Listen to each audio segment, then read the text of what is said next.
Bismillahirrahmanirrahim. Assalamualaikum warahmatullahi wabarakatuh. Perkenalkan, nama saya Abdul Aziz Akmal. Saya berasal dari Prodi Farmasi, Fakultas Matematika dan Ilmu Pengetahuan Alam, Universitas Islam Bandung. Alhamdulillah, pada kesempatan kali ini saya akan menjelaskan terkait penelitian yang telah dilakukan dengan judul Studi Literatur Aktivitas Antidiabetes dari Kulit Buah Pisang Kepok. Pertama, untuk pendahuluannya, diabetes mellitus ini merupakan sebuah gangguan metabolisme pada tubuh manusia yang dicirikan dengan tingginya kadar gula darah yang diakibatkan oleh kurangnya sekresi insulin ataupun kurangnya respon tubuh terhadap insulin. Untuk prevalensi penyakit diabetes mellitus sendiri akan terus meningkat seiring bertambahnya usia. Bahkan berdasarkan International Diabetes Federation atau IDF akan mencapai angka 592 juta orang pada tahun 2035. Pengobatan penyakit diabetes mellitus ini relatif mahal dan juga membutuhkan waktu yang cukup lama. Nah, muncullah salah satu tanaman pisang kepok ini yang dapat dijadikan alternatif pengobatan untuk penyakit diabetes mellitus yang berasal dari bahan alam karena diyakini memiliki potensi sebagai antidiabetes. Untuk pisang kepok sendiri memiliki klasifikasi seperti berikut. Untuk nama latinnya yaitu Musa acuminata. Lalu untuk kingdomnya Plantae, divisinya Magnoliophyta, kelas Liliopsida, subkelas Zingiberidae, ordo Zingiberales, famili Musaceae, genus Musa, dan spesiesnya Musa acuminata.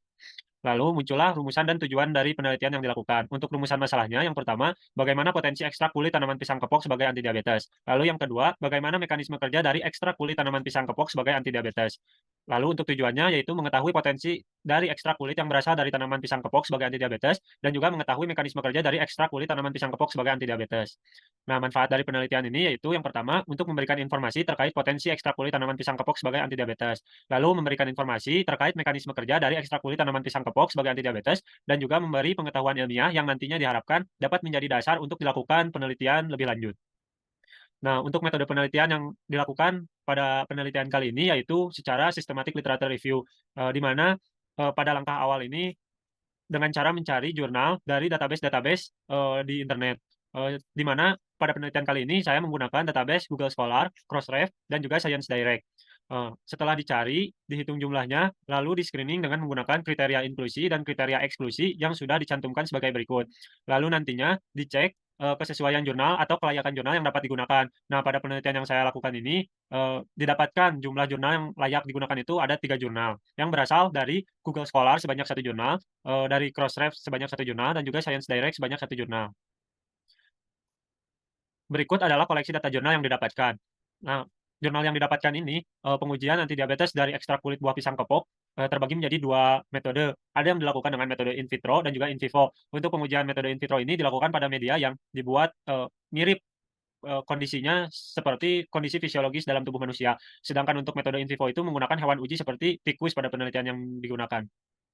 Nah, untuk yang pertama, pada jurnal acuan dengan metode in vitro, di mana menggunakan metode ekstraksi digesti dan ditemukan golongan senyawa yang berpotensi sebagai antidiabetes adalah golongan senyawa flavonoid. Metode ujinya itu menggunakan alpha glucosidase inhibition assay, di mana pada hasil ujinya dapat diketahui ekstrak kulit pisang seberapa besar dapat menghambat penyerapan glukosa di dalam tubuh. Dan untuk hasilnya ditunjukkan bahwa pada suhu 55 derajat Celcius, ekstrak kulit pisang itu dapat menghambat dengan nilai 75,17%.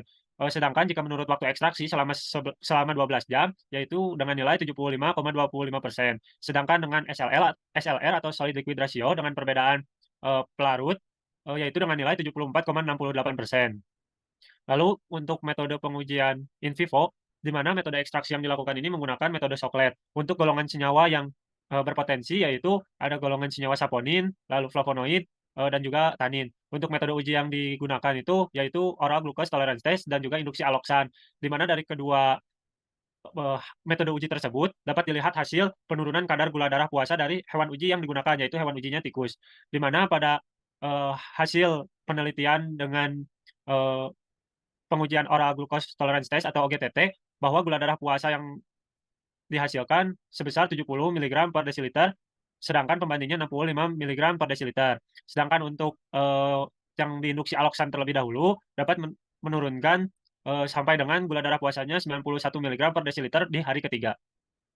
Lalu untuk mekanisme kerjanya, dari senyawa-senyawa yang tadi disebutkan berpotensi sebagai antidiabetes, di antaranya yang pertama, ada flavonoid. Flavonoid ini berperan dengan cara menstabilkan radikal bebas dalam tubuh sehingga dapat menghambat terjadinya kerusakan pada pankreas dan dapat meningkatkan sekresi insulin di dalam tubuh. Yang kedua yaitu tanin. Tanin ini berperan dengan cara meningkatkan glikogenesis atau dapat berperan sebagai astringen yang dapat mengerutkan membran epitel usus halus sehingga menghambat penyerapan glukosa sehingga kadar glukosa darah akan menurun. Nah, kesimpulannya dari penelitian ini, bahwa ekstrak kulit buah pisang kepok atau Musa acuminata ini berpotensi sebagai antidiabetes, di mana dari hasil pengujian secara in vitro pun, dapat, ditunjukkan bahwa ekstrak kulit pisang ini memiliki daya hambat dalam penyerapan di dalam tubuh. Sedangkan untuk pengujian secara in vivo, baik menggunakan metode OGTT atau diinduksi dengan alloxan terlebih dahulu, menunjukkan hasil yang positif bahwa gula darah puasa yang ada pada hewan uji tikus dapat menurun, dengan nilai 70 dan 91 miligram desiliter. Secara umum, golongan senyawa yang berpotensi sebagai antidiabetes pada, eee, kulit pisang kepok atau Musa acuminata ini yaitu golongan senyawa flavonoid dan juga tanin, dengan mekanisme yang berbeda-beda. Flavonoid ini bekerja dengan meningkatkan sekresi insulin dan juga berperan untuk menstabilkan radikal bebas sehingga dapat, menurunkan risiko kerusakan dalam pankreas. Sedangkan untuk tanin ini berperan meningkatkan glikogenesis atau berperan sebagai astringen yang mengerutkan membran epitel usus halus sehingga menghambat penyerapan glukosa sehingga kadar glukosa darah dalam tubuh akan menurun. Berikut daftar pustaka yang, digunakan oleh saya. Terima kasih, mohon maaf apabila ada kesalahan atau kekurangan dalam penjelasan atau penelitian. Semoga bermanfaat. Wassalamualaikum warahmatullahi wabarakatuh.